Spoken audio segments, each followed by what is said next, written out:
اعوذ باللہ من الشیطان اللعین الرجیم بسم اللہ الرحمن الرحیم الحمد للہ الذی ہدانا لہذا وما كنا لنهتدی لولا ان ہدانا اللہ لقد جاءت رسل ربنا بالحق والصلاة والسلام والتحیۃ والاکرام علی الرسول النبی الأمی سیدنا المعید بشیرنا المسدد نذیرنا المجدد المصطفى الامجد والمحمود الاحمد ابی القاسم محمد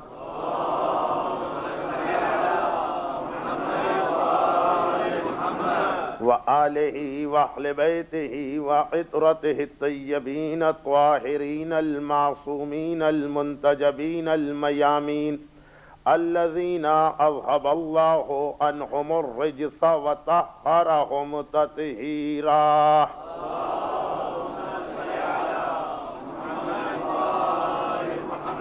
اما بعد فقد قال اللہ عز وجل فی کتابہ الحکیم بسم اللہ الرحمن الرحیم ومن يبتغي غير الإسلام دينا فلن يقبل منه وهو في الآخرة من الخاسرين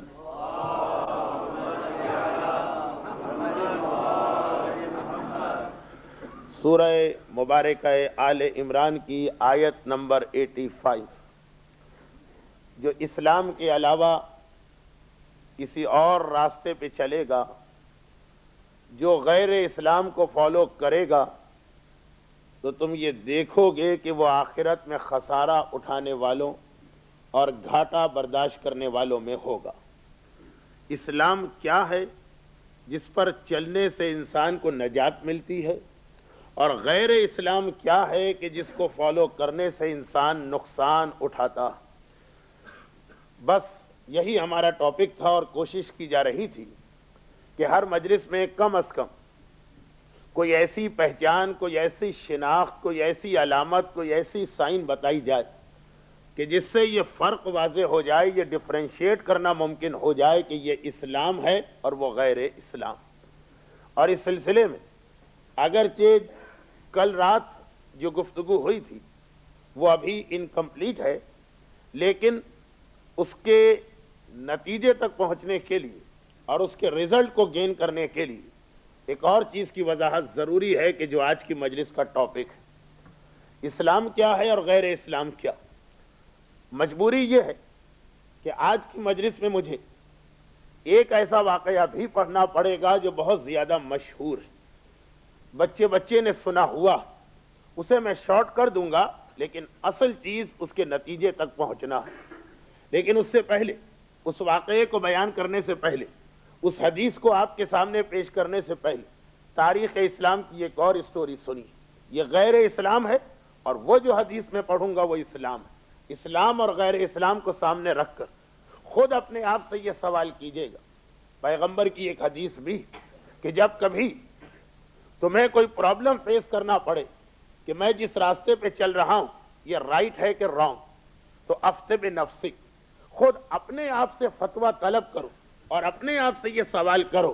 تمہارا دل یہ گواہی دے گا، تمہارا کانشیس تمہیں یہ بتا دے گا کہ رائٹ کیا ہے اور رانگ کیا ہے۔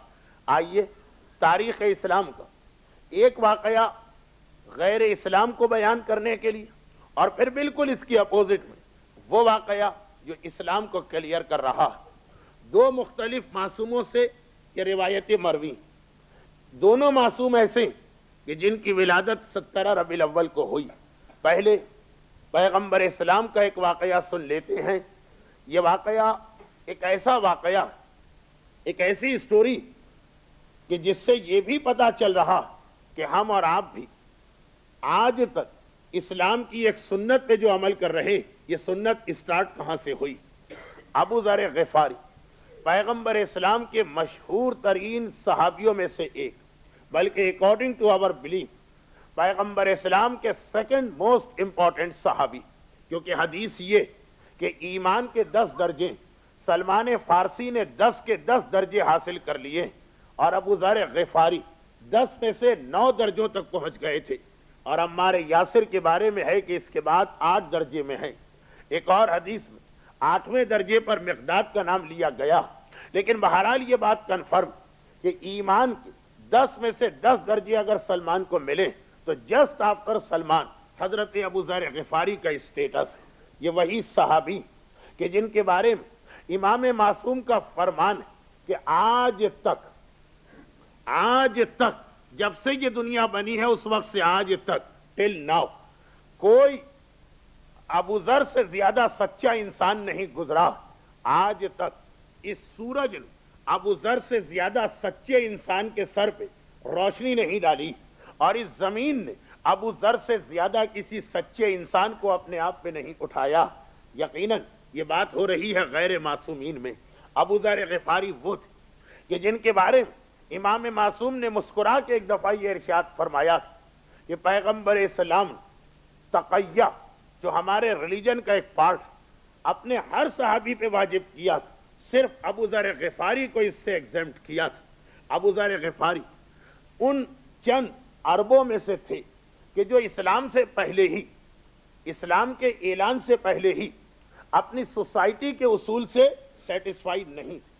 بت پرستی ان کی سمجھ میں نہیں آ رہی تھی. ان کی عقل یہ قبول کرنے کو تیار نہیں تھی کہ انسان پہلے اپنے ہاتھوں سے ایک بت بنائے اور پھر اسی کو اپنا خدا مان کر اس کے آگے سجدہ کرے. یعنی یہ جو 4 یا 5 آدمیوں کے نام ہسٹری کی بکس میں ہیں کہ اسلام لانے سے پہلے ہی وہ عرب کے عام اور کامن ریلیجن کو چھوڑ چکے تھے, ان میں ایک ابو ذر غفاری بھی تھے. لیکن ان سب کے پاس پرابلم یہ تھا کہ اگر یہ اپنے ریلیجن کو چھوڑ دے تو پھر الٹرنیٹ کیا, پھر کس ریلیجن کے پاس جائیں. ان کے سامنے اور کوئی میسج نہیں تھا. تو یہ بہت ہی کنفیوز, بہت ہی پریشان اور اپنے زمانے کے حالات سے ڈس سیٹسفائی نوجوان تھے. ان کا تعلق ایک ایسے قبیلے سے تھا, ان کا ٹرائب, ان کا قبیلہ, ان کی کمیونٹی ایک ایسا قبیلہ تھا جس کا پروفیشن ہی یہ تھا کہ وہ لوگ ڈاکہ ڈالا کرتے تھے. اور اتفاق سے ان کا قبیلہ اس راستے پہ رہتا تھا جو عرب میں موسٹ امپورٹنٹ روڈ تھی, اس لیے کہ یہ راستہ یمن سے شام جاتا تھا اور سارے تجارتی قافلے, لوگوں کا سارا بزنس وہ سب کے سب اسی راستے کے ذریعے ہوا کرتا تھا اور اسی پر ان کا قبیلہ رہتا. چنانچہ ان کے قبیلے کے لیے بہت ہی زیادہ چانسز تھے ڈاکہ ڈالنے کے. روزانہ صبح و شام کو یہاں سے تجارت کے کاروان, وہ بزنس کاروان گزرا کرتے تھے. ابو ذر غفاری وہ اس چیز سے بھی سیٹسفائی نہیں, انہیں اپنے قبیلے کا یہ بزنس یا پروفیشن پسند نہیں آ رہا. وہ یہ سوچتے کہ وہ بھی ایک انسان ہے, اس کا مال لوٹنے کے لیے ہم کیسے اپنے آپ کو جسٹیفائی کر سکتے ہیں. چنانچہ ان کے قبیلے والے بھی ان سے ناراض تھے اور ان کا مذاق بھی اڑایا کرتے تھے کہ جب کبھی یہ کہتے تھے کہ میں بت پرستی کو پسند نہیں کرتا ہوں, میری سمجھ میں یہ نہیں آتا کہ یہ 360 خدا کہاں سے آ گئے, تو ان کا قبیلہ مذاق اڑاتے ہوئے کہتا تھا کہ پھر بتاؤ ہمارے ریلیجن کو چھوڑ رہے ہو تو تمہارے پاس اور کون سا ریلیجن ہے. ان کے پاس کوئی جواب نہیں, اپنے قبیلے کو چھوڑ دیا. قبیلے والوں نے بھی جب یہ دیکھا کہ یہ ہمارے پروفیشن میں ہمارا ساتھ نہیں دے رہے تو کہا کہ اے ابو ذر, اچھا پھر تم ایک کام کرو, اور وہ یہ ہے کہ ہمارے جانور, پرانے زمانے کا سسٹم ہے, ٹرائبل سسٹم, ہر قبیلے کی سب سے بڑی ویلتھ یا ایسٹس اس کے جانور ہوتے, وہ مویشی, وہ بھیڑ, وہ بکریاں, وہ گائے, وہ بھینس, وہ اونٹ. یہ سارے جانور جن فارمز میں, تم اس فارم کی نگرانی کرو, تم اس کے سپروائزر بن جاؤ, تمہارا کام بھی چلتا رہے گا, ہمارا پرابلم بھی سالو ہو جائے گا. ابو ذر اپنے قبیلے سے باہر ایک فارم میں رہتے ہیں. ایک دن مکے سے کوئی مسافر وہاں پہنچا, وہ جا رہا ہے آگے شام کی جانب. جیسا کہ میں نے کہا کہ یہ یمن سے شام کا وہ ہائی وے, وہ ایکسپریس وے, آج کل کی زبان میں وہ موٹر وے, کہ جو یمن سے مکہ, مکے سے مدینہ اور مدینے سے پھر دمشق جاتا. تو راستے میں ان کے فارم میں کوئی مہمان آیا, وہ آگے جا رہا, تھوڑی دیر آرام کے لیے روکا اور اس نے ایک مرتبہ کہا کہ اے ابو ذر. اس وقت تک ابو ذر کی کنیت یہ نہیں تھی, لیکن میں یہ نہیں چاہتا کہ نئے نئے نام لے کے آپ کو کنفیوز کروں, اس لیے ابو ذر ہی کے حوالے سے یہ سٹوری سنیے. ابو ذر تو آفٹر اسلام ان کا ٹائٹل ہوا. ابو ذر سے اس نے کہا کہ اے ابو ذر, تم اکثر یہ کہا کرتے تھے کہ میرا دل یہ کہتا کہ کوئی اور ریلیجن ہے کہ جو صحیح اور ٹرو ہوگا, لیکن تم اسے ٹریس نہیں کر پا رہے ہو. تمہیں وہ مل نہیں رہا تو سنو، آج کل مکے میں ایک نوجوان نے یہ دعویٰ کیا اور اس کا یہ کلیم ہے کہ وہ اللہ کا رسول، وہ ایک خدا کی بات کرتا اور وہ یہ کہتا ہے کہ شراب پینا جائز نہیں، وہ یہ کہتا ہے دوسروں کا مال لوٹنا جائز نہیں۔ یہ یاد رکھیں، بہت ہی امپورٹنٹ ٹاپک ہے، لیکن میرے آج کے ٹاپک سے ہٹ کر کہ اسلام میں واجبات بعد میں آئیں، حرام چیزوں کو ایوائڈ کرنا پہلے آیا۔ جیسے خود اسلام کا کلمہ کیا؟ لا الہ پہلے اور الا اللہ بعد میں ہے۔ پہلے جھوٹے خداؤں سے دوری اختیار کرو، اس کے بعد اس سچے خداؤں کے پاس جاؤ، اس کے بعد اس سچے خدا کے پاس جاؤ۔ اسلام میں یہ نہیں چلتا کہ آپ اس اللہ کو بھی مانیں اور دوسرے اللہ کو بھی مانیں، نہیں، پہلے جتنے بھی جھوٹے خدا ان سے دوری اختیار کرو۔ یہی چیز شریعت میں بھی، یہی چیز اسلام کے میسج میں بھی۔ نماز کا حکم بعد میں آیا، روزے کا حکم بعد میں آیا، زکوٰۃ کا حکم بعد میں آیا، حج کا حکم بعد میں آیا، یہ سارے واجبات بعد میں آئے۔ شروع میں اسلام میں کیا آیا؟ شرک نہ کرنا، زنا نہ کرنا، بزنس میں فراڈ نہ کرنا، شراب نہ پینا، انٹرسٹ نہ لینا، کسی کو قتل نہ کرنا، کسی کے مال کو نہ لوٹنا۔ یہ جو آج کل مسلمانوں کی ایک ٹینڈنسی ہو گئی کہ وہ یہ سمجھتے ہیں کہ نماز پڑھنے کے بعد ان کو ایک پرمٹ مل گیا، وہ جتنے گناہ چاہے کر سکتے ہیں، حج کر کے آ جائیں تو بالکل پاک و پاکیزہ ہو گئے ہیں، فقط اس لیے تاکہ زیادہ اور نئے گناہ کرنے کی طاقت اور ہمت ان میں پیدا ہو جائے۔ یہ اسلام کے کنسپٹ کے بالکل الٹ ہے۔ اسلام تو کہتا ہے پہلے اپنے آپ کو حرام سے بچاؤ اور پھر اللہ کی بارگاہ میں حاضری دو، پہلے اپنے آپ کو گناہوں سے پیوریفائی کرو، اس کے بعد آ کے عبادات انجام دو۔ البتہ میرے کہنے کا مقصد یہ نہیں کہ اگر کوئی آدمی شیو کرتا ہی اور داڑھی منڈوانے کا حرام کر رہا تو وہ یہ آج سے نماز پڑھنا بھی چھوڑ دے، یہ کہہ کر کہ مولانا نے 2 محرم کی مجلس میں یہ بتایا تھا کہ حرام پہلے ہے واجب بعد میں ہے، کیونکہ میں اس وقت فار دا ٹائم بینگ حرام کو نہیں چھوڑ سکتا،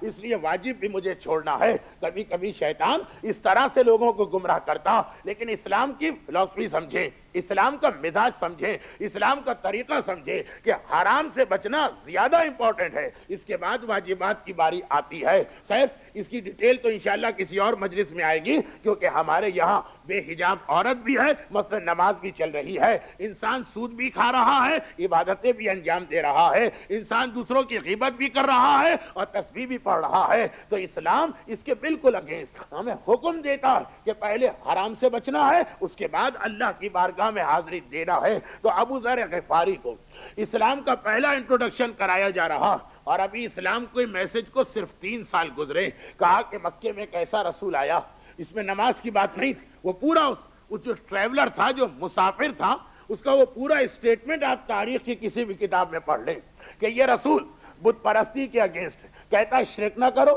کہتا ہے زنا نہ کرو، کہتا ہے شراب نہ پیو، کہتا ہے سود نہ کھاؤ، اور یہ کہتا ہے کہ کسی اور مسلمان کے حق میں ڈاکہ نہ ڈالو۔ ابو ذر ایک ایسا میسج سنتے کہ 10 سال سے وہ پریشان کہ وہ جو میری قوم کا ریلیجن ہے اس سے تو میں سیٹسفائیڈ نہیں، یہ جو آواز سنی یہ ایسا لگا کہ ان کے دل کی آواز، اسی چیز کو وہ تلاش کر رہے تھے، اسی چیز کو وہ 10 سال سے ڈھونڈ رہے تھے۔ اپنے بھائی سے کہا کہ اس فارم کو تم سنبھالو، اس جگہ کی دیکھ بھال تم کرو، میں مکہ جاتا ہوں، اور سیدھے وہ مکے کی جانب چلے۔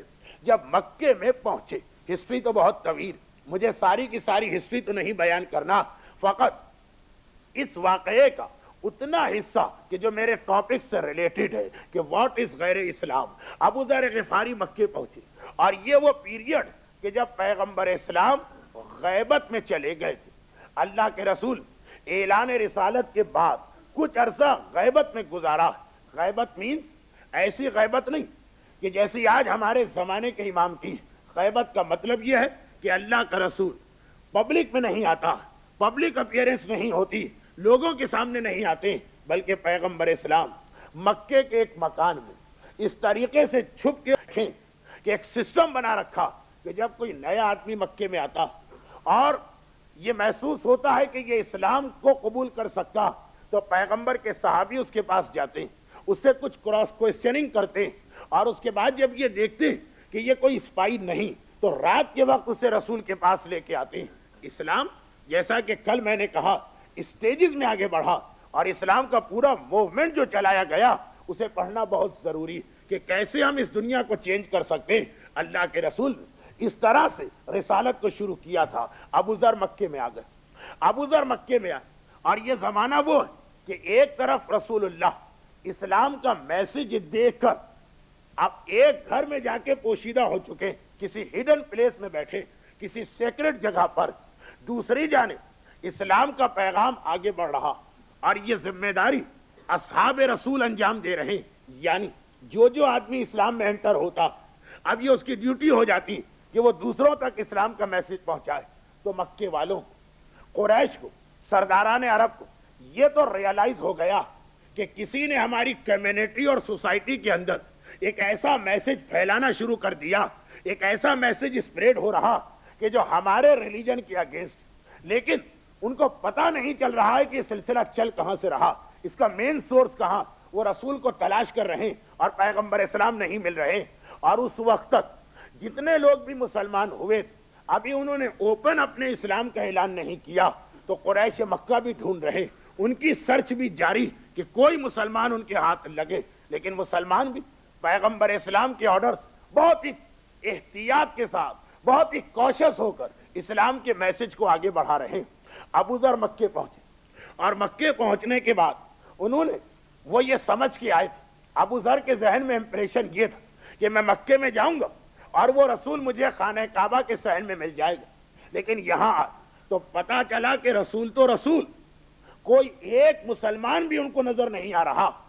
جیسا کہ میں نے کہا کہ اسلام کا شروع کا میسج بہت آہستہ آہستہ، بہت ہی سیکرٹ طریقے سے پھیلایا گیا، پوشیدہ طریقے سے اسلام آگے بڑھ رہا۔ ابو ذر بہت پریشان، بہت پریشان، اور ایک مرتبہ ابو ذر رات اور دن اسی خانہ خدا کے صحن میں قیام کرتے اور چاروں طرف دیکھتے، کسی طریقے سے یہ پتا چلے کہ آخر وہ رسول کہاں، اور وہ نہیں مل رہا تو کوئی نہ کوئی تو اس کا فالوور مجھے نظر آ جائے، لیکن ابو ذر دیکھتے کہیں کسی قسم کی کوئی نشانی نہیں، پریشان، یہاں تک کہ رات کا وقت آ گئے۔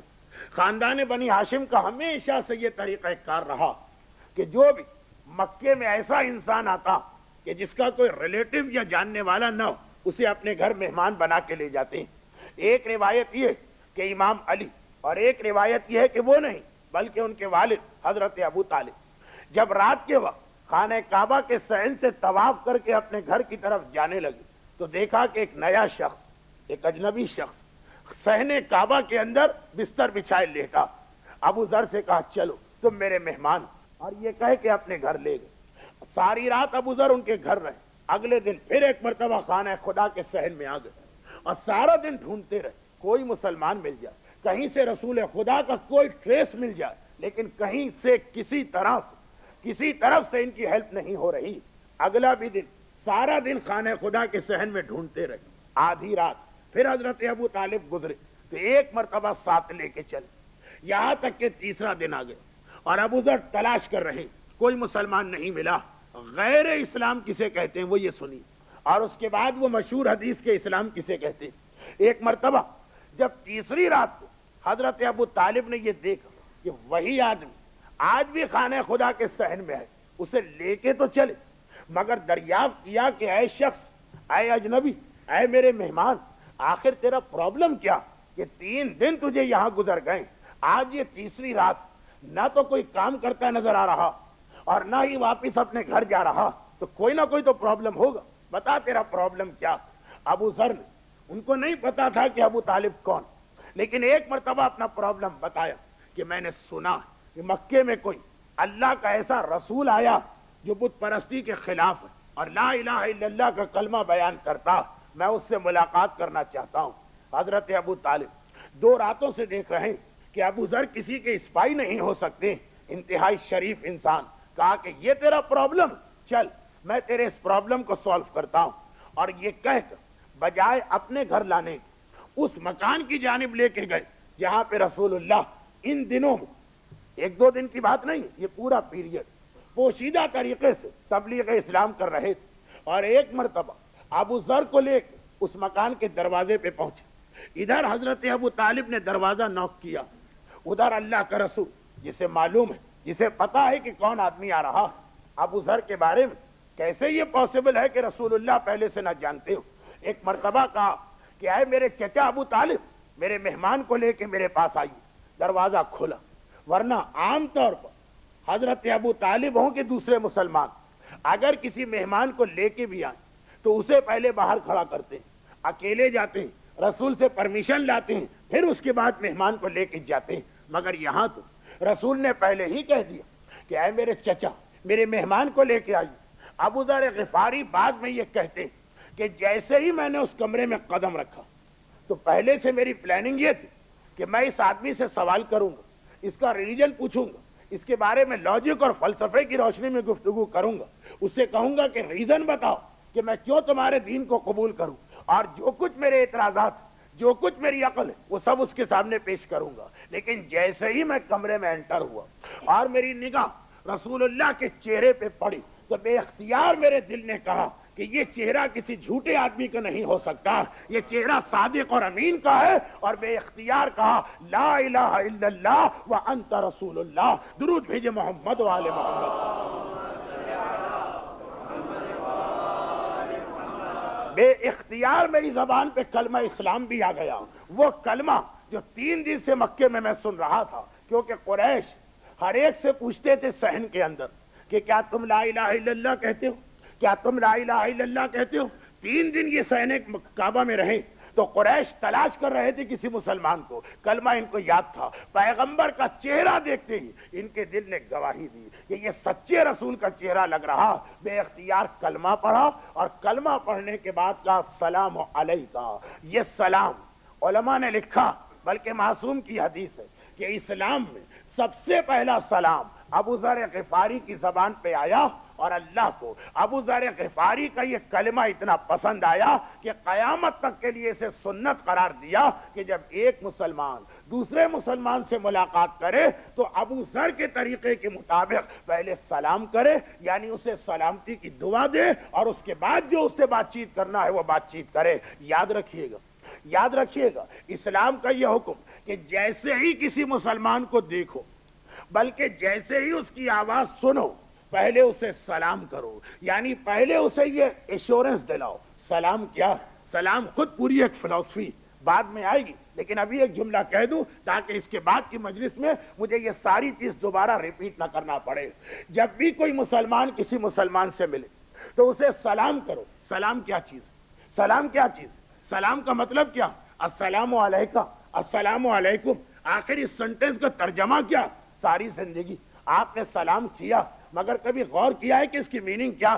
سلام آپ کی طرف سے ایک ایشورنس ہے سامنے والے مسلمان کو کہ مجھ سے ڈرنا نہیں, مجھ سے گھبرانا نہیں, میں تمہاری سلامتی کی دعا کر رہا ہوں. یعنی میں تمہیں یہ گارنٹی دیتا ہوں, میں تمہیں یہ ایشورنس دلاتا ہوں کہ جہاں تک میرا تعلق ہے, میری طرف سے نہ تمہاری عزت پہ حملہ ہوگا, نہ تمہارے مال پہ حملہ ہوگا, نہ تمہاری جان پہ حملہ ہوگا. ایک مسلمان دوسرے مسلمان سے ملے, جس کام کے لیے بھی ملے, وہ بات کی چیز ہے. پہلے اسے پروٹیکشن کا ایشورنس دلاؤ کہ میری طرف سے تم محفوظ ہو. لیکن کیا وہ اسلام جو اپنے ماننے والوں سے اتنی اہم گارنٹی طلب کرتا, کیا اس اسلام کے ماننے والے واقعاً اس پہ عمل کر رہے؟ ایک دوسرے سے سلام کرنے والے پھر کس طرح سے ایک دوسرے کی مخالفت کرتے ہیں, یہ انشاءاللہ بات کی تقریر, چاہے غیبت ہو, چاہے تہمت ہو, چاہے الزام ہو, چاہے جھوٹی باتیں ہو. لیکن خیر, اسلام ہمیں میسج یہ دے رہا ہے کہ سب سے پہلے جب کسی مسلمان کا فیس دیکھو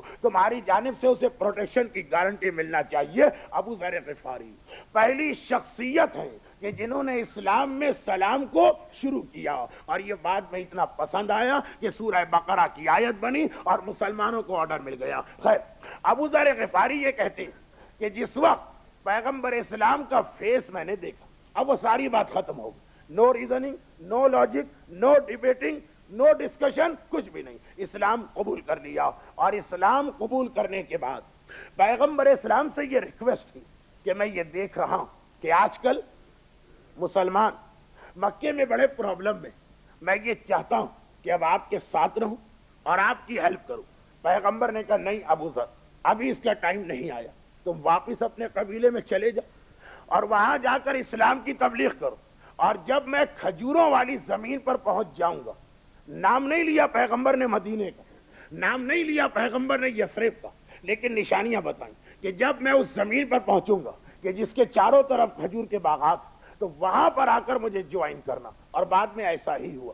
لیکن ابھی تک اس سٹوری کا میرے ٹاپک سے کیا تعلق، وہ اب سنی۔ یہ جب پیغمبر اسلام جب ابو ذر سے کہا کہ نہیں، میں تمہیں اجازت نہیں دیتا یہاں ٹھہرنے کی، تو ابو ذر نے کہا اللہ کے رسول فقط اتنی پرمیشن مجھے دے دیجیے کہ ایک بار میں خانہ کعبہ کے صحن میں کھڑے ہو کر اسلام کا کلمہ تو پڑھ لوں۔ میں 3 دن سے دیکھ رہا ہوں کہ یہ قریش مکہ کس طرح سے لا الہ الا اللہ کہنے والوں کو تلاش کر رہے ہیں، ان پہ ظلم کرنا چاہتے ہیں۔ میرا دل نہیں مانتا کہ میں اسی طرح واپس جاؤں، اتنی پرمیشن دے دیجیے کہ ایک بار صحن کعبہ میں لا الہ الا اللہ کا کلمہ کہوں۔ پیغمبر اسلام نے مسکرا کے کہا کہ اے ابو ذر، اگر کوئی اور مسلمان مجھ سے یہ سوال کرتا تو میں سب کو منع کر دیتا، لیکن چونکہ تم پہ سے تقیہ کو معاف کیا جا رہا اس لیے تمہیں اجازت ہے۔ ابو ذر جوان خون اور 3 دن سے مکے کے سرداروں کی حرکتیں دیکھ رہے ہیں، سیدھا نکلے۔ جیسے ہی فجر کا وقت آ گیا، پیغمبر اسلام کے گھر سے سیدھا چلے اور ایک مرتبہ خانہ کعبہ کے صحن میں پہنچے۔ اگرچہ قریش مکہ نماز فجر نہیں پڑھتے، لیکن فجر کے ٹائم پر سارے سرداران قریش خانہ کعبہ کے صحن میں جمع ہوتے تھے۔ دن کا آغاز، دن کی بگننگ، تمام سردار قریش ایک میٹنگ کرتے ہیں۔ ابو ذر وہاں پہنچے اور ایک مرتبہ حجر اسود کے قریب کھڑے ہوئے اور کہا کہ سنو، لا الہ الا اللہ، ایک اللہ کے سوا اور کوئی معبود نہیں، اور یہ تمہارے سارے بت جو اس خانہ کعبہ میں رکھے ہیں یہ جھوٹے۔ بس اتنا کہنا۔ کہاں تو قریش مکہ تلاش کر رہے تھے کہ ایک مسلمان بھی ان کو ملے تو ظلم کرے، اور کہاں ایسا مسلمان ملا جو علل اعلان اوپنلی خانہ کعبہ کے صحن میں کھڑے ہو کر ان کے خداؤں کو برا کہہ رہا۔ ایک مرتبہ چاروں طرف سے مجمع، یہ سارا کراؤڈ ابو ذر غفاری پہ اٹیک کرتا اور ان کو اس برے طریقے سے ان پہ ٹارچر شروع کیا کہ ایسا لگا کہ شاید آج خانہ کعبہ کے صحن میں ابو ذر شہید ہو جائیں گے۔ اب اس وقت یہ سارا کا سارا جو مجمع یا قریش، یہ لوگ کتنے غصے میں آپ سوچ سکتے ہیں، اس وقت ان کے جذبات کتنے سخت ہوں گے آپ سوچ سکتے ہیں کہ ایک شخص نے آ کر ان کے خداؤں کو ان کے سامنے برا کہا۔ چنانچہ ابو ذر غفاری کی شہادت یقینی نظر آ رہی۔ رسول اللہ کے ایک ریلیٹو، بلکہ رسول اللہ کے ایک انکل حضرت عباس وہاں سے گزر رہے تھے، اور انہوں نے پہچان لیا کہ یہ کون آدمی، یہ وہی تو ہے جو ابھی رات کو رسول کے پاس بیٹھ کے کلمہ پڑھ رہا تھا۔ حضرت عباس آگے بڑھے اور ایک مرتبہ قریش کو روکنا چاہا۔ اب سنیے توجہ کے ساتھ یہ آخری 2-3 جملے۔ ایک مرتبہ مکے کے کافروں کو روکنا چاہا۔ ایسے وقت جب انسان کے ریلیجن کا مسئلہ آ جائے، اس وقت انسان کوئی چیز نہیں سوچتا۔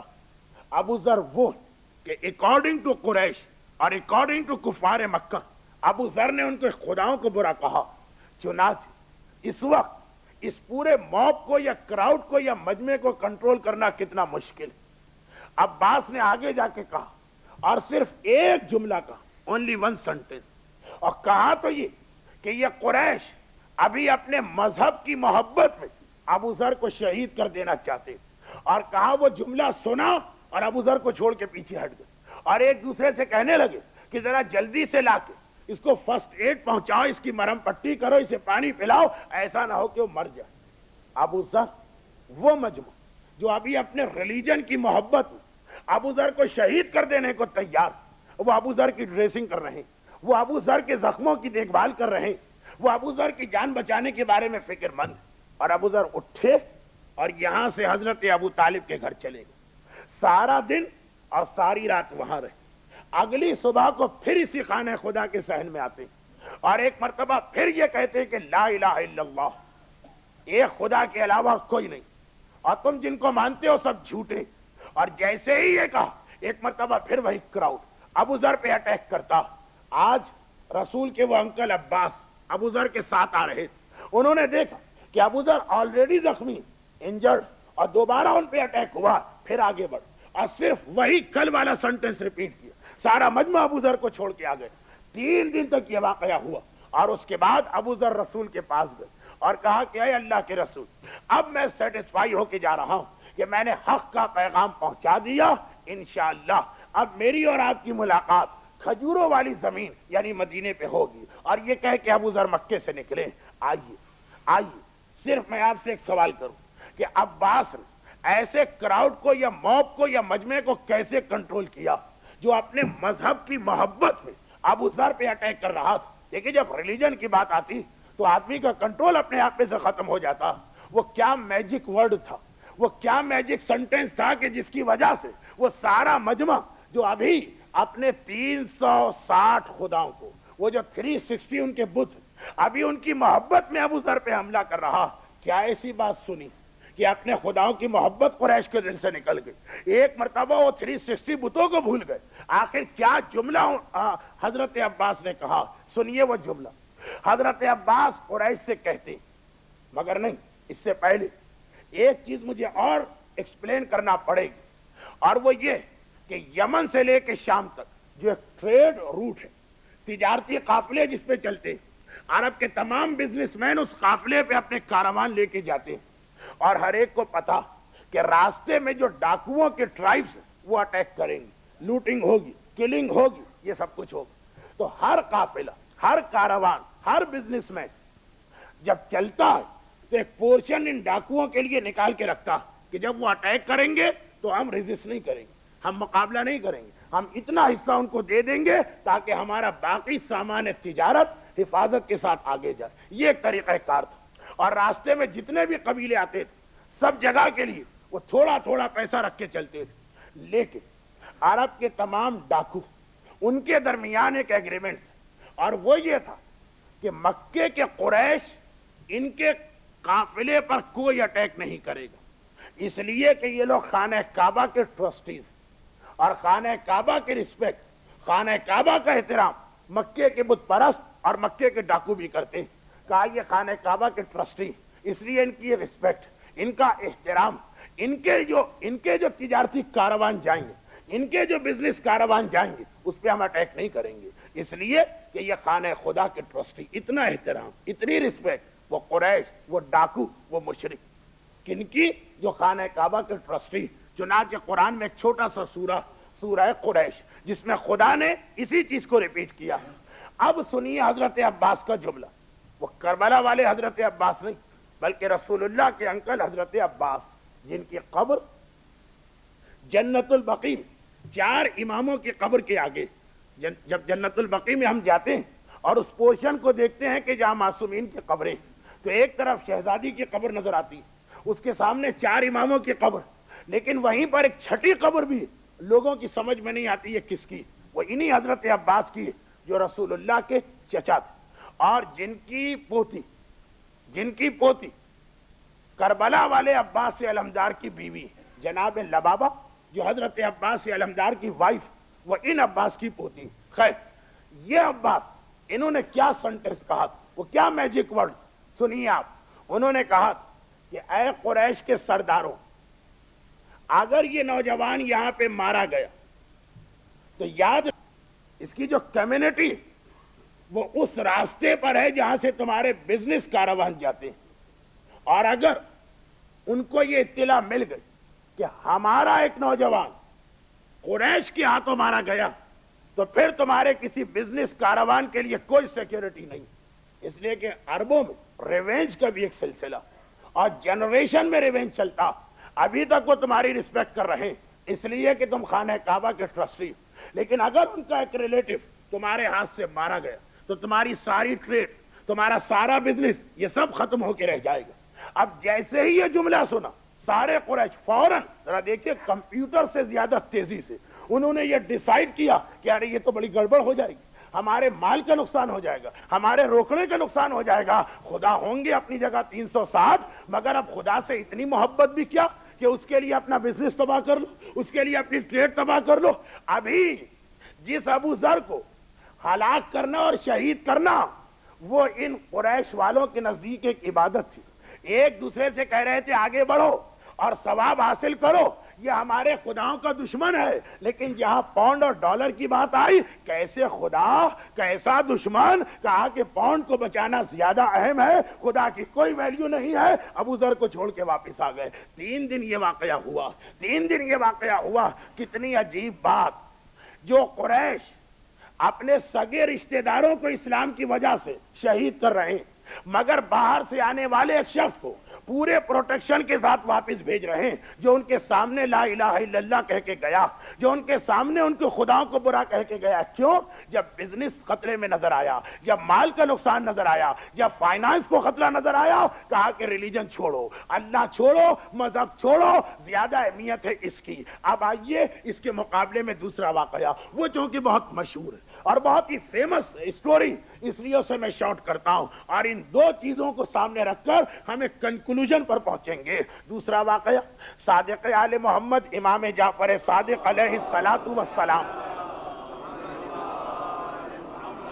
اپنے گھر میں تشریف فرما، اور یہ وہ زمانہ کہ آفٹر کربلا اب لوگوں کو ریئلائز ہو رہا کہ ہم نے کربلا میں کتنی غلطی کی، آل رسول کا ساتھ نہیں دی، ان کو سپورٹ نہیں کیا۔ اب ایک ایک کر کے ہر آدمی گلٹی کانشیس محسوس کر رہا۔ چنانچہ اس پیریڈ، اس وقت اگر کوئی آدمی بھی آگے بڑھ کے آئے اور یہ سلوگن دے اپنی قوم کو کہ میں کربلا کا ریونج لینا چاہتا ہوں، تو گلٹی کانشیس کی وجہ سے سب مسلمان اس کو سپورٹ کرتے ہیں۔ ایک مومن بغداد شہر سے امام کے پاس آتا اور آنے کے بعد ایک سوال کرتا، مولا ایک چیز میری سمجھ میں نہیں آتی کہ آپ کے دادا حسین تھے، ان کا نام لے کے بہت سارے لوگ پولیٹیکل موومنٹ چلا رہے، اور حتیٰ یہ کہ ان لوگوں کو حکومت بھی مل جاتی۔ مختار کامیاب ہو گئے، زید شہید نے موومنٹ چلایا، ایون بنو عباس کی پوری ڈائنیسٹی اسی ایک نعرے پر تھی کہ ہم آل محمد کا ریونج لینا چاہتے ہیں۔ مولا یہ لوگ جو غیر، جب مسلمان، جب اسلامک ورلڈ ان کا ساتھ دیتی ہے کربلا کے نام پر، تو اگر آپ میدان میں آ جائیں اور آپ کہیں کہ ہمیں آل محمد کا حق چاہیے، تو آپ تو خود آل محمد، یہ سارے مسلمان آپ کو سپورٹ کریں گے۔ امام معصوم، دیکھیے واقعہ بہت فیمس، آپ کا سنا، اس لیے میں اسے شارٹ کر رہا ہوں۔ امام معصوم نے ایک مرتبہ کہا کہ اے بغداد سے آنے والے ہمارے شیعہ، ذرا یہ تو بتا دو کہ کون ہمیں سپورٹ کرے گا، کون ہمارا ساتھ دینے والا، کہاں ہے ہمارے شیعہ، کہاں ہے ہم سے محبت کرنے والے۔ اس نے حیران ہو کر کہا، مولا آپ یہ سوال کر رہے ہیں، ارے ساری اسلامک ورلڈ آپ کو سپورٹ کرے گی، اور آپ کے شیعوں میں تو میں بھی شامل ہوں۔ امام نے کہا اچھا تم میرے شیعہ ہو، تو ایک کام تو کرو۔ اس وقت امام کے گھر میں مکان کے سین میں تندور جل رہا تھا۔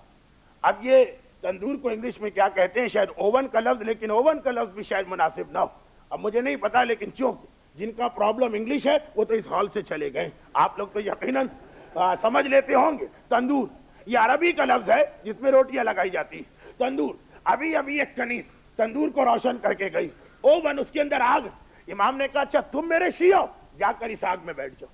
اب یہ جو سنا تو آدمی گھبرا گیا۔ دیکھیں یہ ہیپوکریٹ نہیں، یہ منافق نہیں، یہ ہے مومن، ہے سنسیئر مومن، امام کی محبت میں بغداد سے مدینے آیا، لیکن ایک مرتبہ اس کو شوق لگا، کہا مولا میں آپ کا شیعہ، آپ مجھے آگ میں جلا رہے ہیں، آپ مجھے آگ میں بیٹھنے کا حکم دے رہے ہیں۔ امام نے کہا اچھا ٹھہرو۔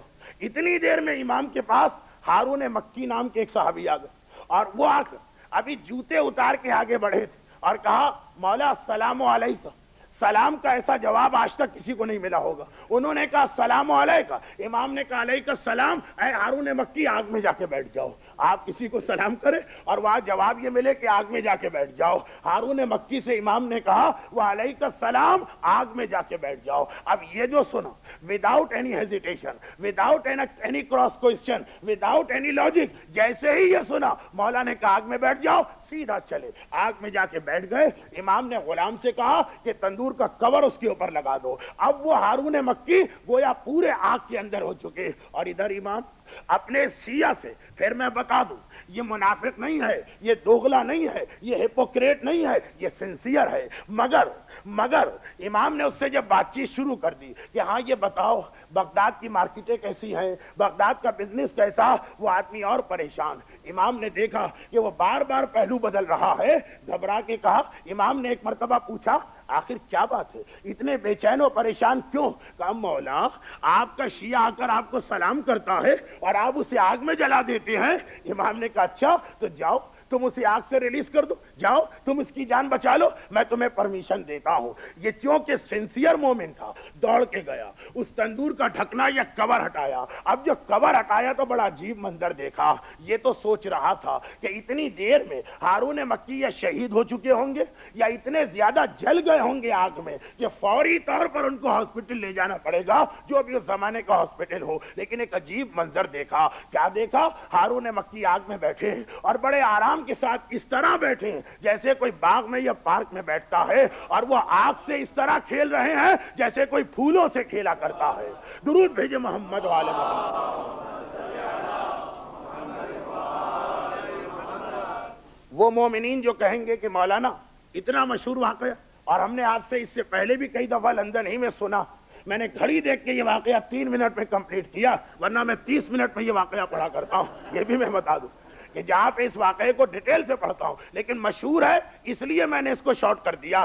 اب دیکھیے ہمارے سامنے یہ 2 قسم کے انسان آ گئے، ایک قریش مکہ ہے اور ایک ہارون مکی، ایک اسلام ہے ایک غیر اسلام ہے۔ ایک واقعہ رسول اللہ کے زمانے میں پیش آیا جو غیر اسلام تھا، وہ 17 ربیع الاول کو رسول اللہ پیدا ہوئے۔ ایک واقعہ اس چھٹے امام کے زمانے میں پیش آیا جن کی ولادت بھی 17 ربیع الاول ہے۔ آئیے دونوں کا کنکلوژن نکالے۔ وہ رسول کے زمانے کے کافر، وہ قریش مکہ، ان کا مسئلہ کیا ہے؟ اپنے ریلیجن سے ہر آدمی محبت کرتا ہے، اور اسپیشلی پہلے زمانے میں، اب تو خیر دنیا بہت ترقی کر گئی، لیکن پہلے زمانے میں اپنے ریلیجن سے ہر آدمی محبت کرتا۔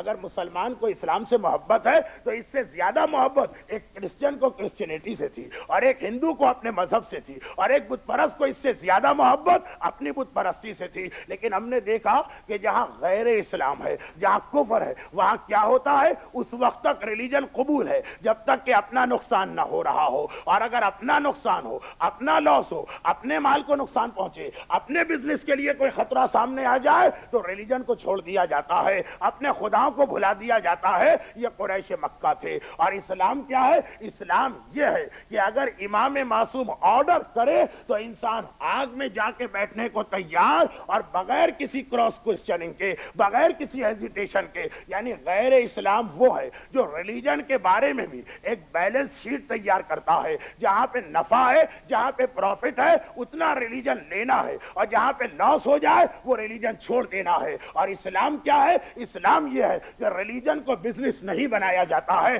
فائدہ ہے تب بھی عمل کرنا ہے، نقصان ہے تب بھی عمل کرنا ہے۔ 100% ہمیں شیور ہو جائے کہ فلاں حکم اسلامی پر عمل کرنے سے ہمیں لاس ہوگا، ہمیں نقصان ہوگا، پھر بھی ہم عمل کریں گے۔ یہ میں اس لیے کہہ رہا ہوں کہ آج یہ ٹینڈنسی بہت زیادہ بڑھ چکی، اور اس طرح سے لوگ یہ سوال کرتے ہیں کہ جیسے یہ بالکل اکارڈنگ ٹو ریلیجن کہ مولانا آپ کہتے ہیں داڑھی رکھیے، داڑھی کا فائدہ کیا؟ پہلے فائدہ بتائیے پھر ہم داڑھی رکھیں گے۔ مولانا آپ کہتے ہیں کہ چیس نہ کھیلیے، یعنی لفظ تو مولانا کا ہے لیکن اصل میں یہ مجتہدین کے فتوے اور امام کی حدیثیں ہیں۔ آخر کیوں؟ چیس سے تو اتنے فائدے ہیں۔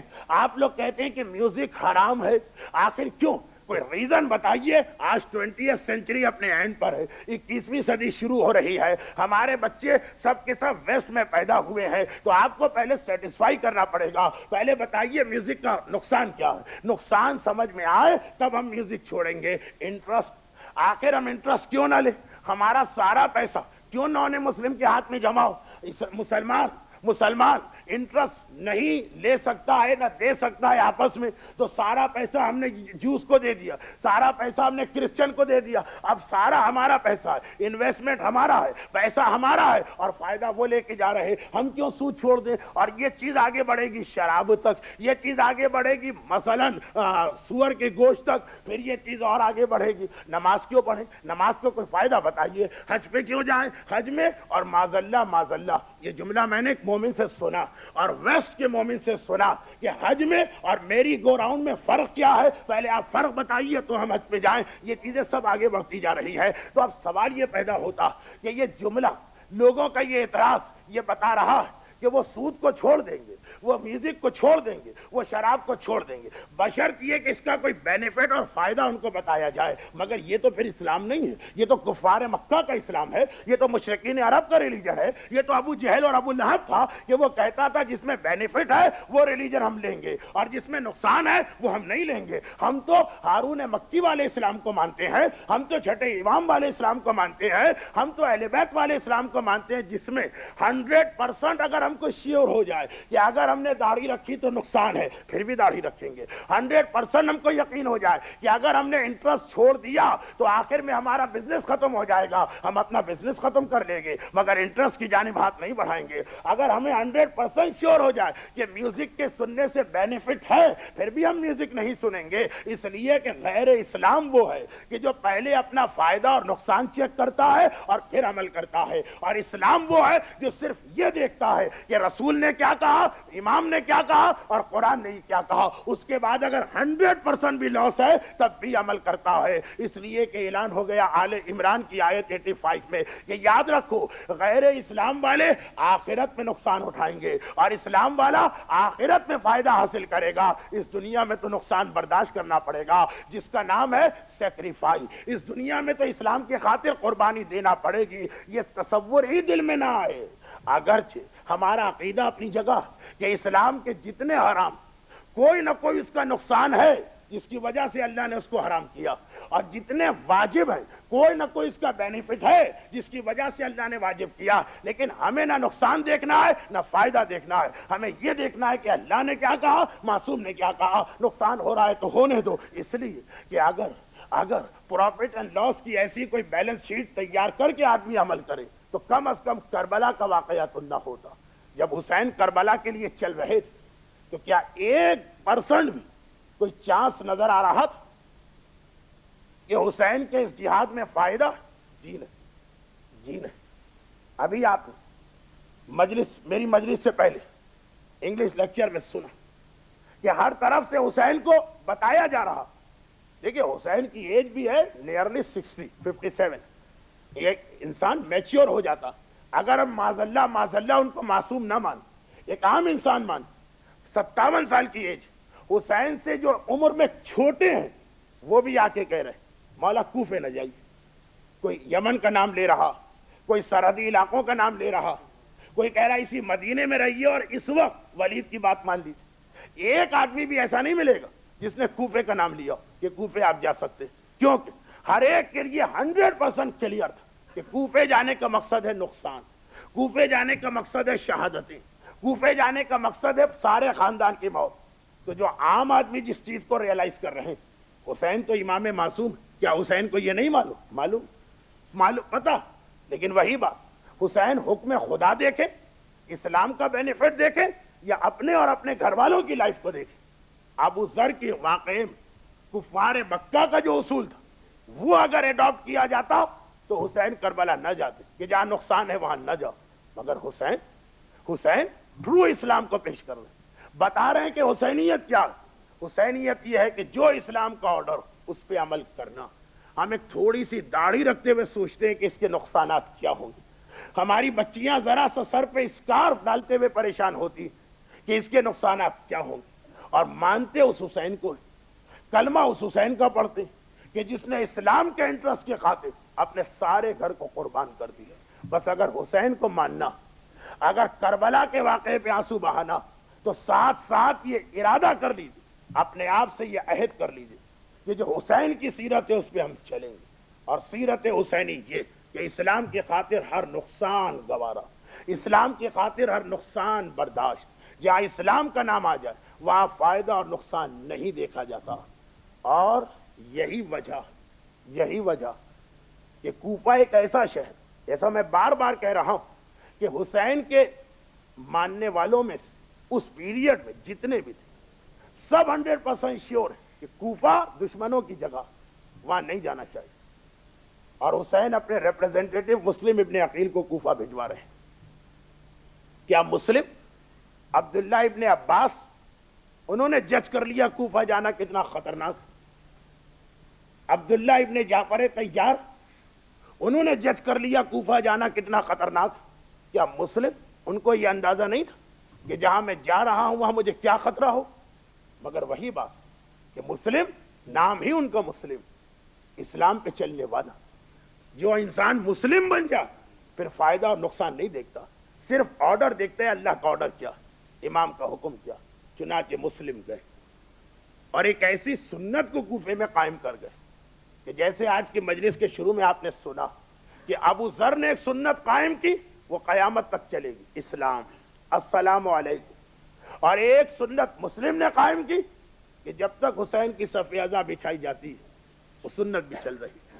اور وہ سنت کیا کہ جس وقت حسین کو کہ سفیر مسلم کو قیدی بنا کے دارالامارہ کی چھت پہ لے جایا گیا تو اس وقت مسلم حسین سے بہت دور تھے۔ ایک مرتبہ مسلم کے دل میں خیال پیدا ہوا، دنیا سے جا رہا ہوں اور اپنے آقا کو سلام بھی نہیں کر پایا، تو اسی دارالامارہ کی چھت سے ایک مرتبہ مڑ کے کوفے مکے کا رخ کیا اور آواز دی، السلام علیک یا ابا عبداللہ۔ ادھر مسلم نے یہ سلام کیا اور ادھر جلاد کی تلوار چلی اور مسلم شہید ہو گئے۔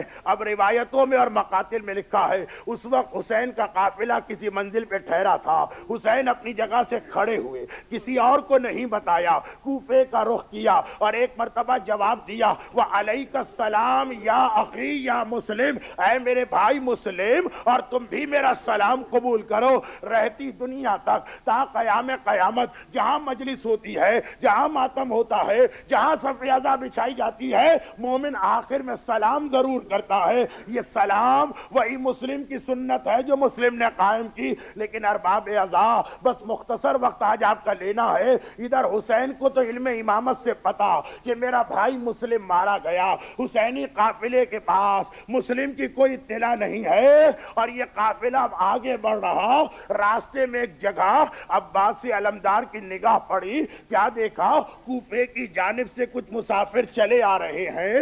عباس حسین کے پاس آئے، آقا بہت دن ہو گئے، مجھے اپنے بھائی اور بہنوئی مسلم کی کوئی خبر نہیں ملی، اگر اجازت دے تو میں ان کو بلا کے مسلم کی خبر دریافت کروں۔ حسین جانتے تو ہیں مگر ایک مرتبہ کا عباس ان مسافروں کو بلا کے لاؤ۔ وہ مسافر جو کوفے سے آ رہے ہیں حسین کے قریب پہنچے، عباس نے اذن امام سے سوال کیا، اے کوفے کے مسافروں بس اتنا بتا دو، جب کوفے سے چلے تھے تو میرے بھائی مسلم کو کس حالت میں دیکھا تھا؟ ارے سب نے سر جھکائے اور ہاتھ جوڑ کے کہا، آقا جب ہم کوفے سے چلے تھے تو 3 دن گزرے تھے، مسلم کا سر دارالامارہ پہ لٹک رہا تھا اور بے سر کا لاشا کوفے میں گھمایا جا رہا تھا۔ بس یہ سننا تھا۔ لشکر حسینی میں ماتم شروع ہوا اور حسین اپنی جگہ سے اٹھ کے خیمے میں گئے، زینب کو بلایا، زینب بہن ذرا مسلم کی بیٹی کو لے کے میرے پاس آؤ۔ دختر مسلم کو طلب کیا مگر کہا، زینب احتیاط کرنا، اس طرح سے لے کے نہ آنا، لباس بدل دینا، بالوں میں تیل ڈال دینا، بالوں میں کنگھی کر دینا، چہرہ دھلا دینا، آنکھوں میں سرما لگا دینا، پوری طرح تیار کیا۔ دختر مسلم حسین کے پاس لائی گئی۔ حسین نے سکینہ کو آواز دی، سکینہ بیٹی اس عید پر میں نے تجھے گوشوارے دیے تھے، ذرا وہ گوشوارے تو لے کے آنا۔ بچی باپ کا حکم پا کے گئی، اپنے گوشوارے لائی۔ ایک مرتبہ حسین نے وہ گوشوارے اپنے ہاتھوں سے دختر مسلم کو پہنائے اور پھر اس بچی کے سر پہ ہاتھ رکھا۔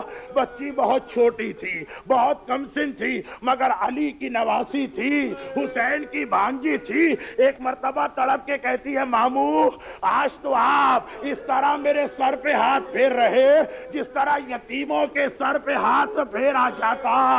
ارے میرا دل چاہتا ہے آپ سب کی طرف سے مل کر شہزادی دختر مسلم کو پرسا دوں اور عرض کروں، اے یتیمہ مسلم، یہ سارے عزادار آپ کو آپ کے بابا کا پرسا دینے آئے، مگر شہزادی یتیم تو ہوئی مگر اس کے بعد کسی نے شفقت سے سر پہ ہاتھ رکھا کسی نے گوشوارے پہنائے، ہائے ایک وہ کربلا کی یتیمہ، بابا مارا گیا مگر کوئی سر پہ ہاتھ پھرنے والا نہیں، ارے کہیں سے تماچے لگ رہے، کہیں سے کوڑے پڑ رہے اور کہیں سے گوشوارے چھینے جا رہے۔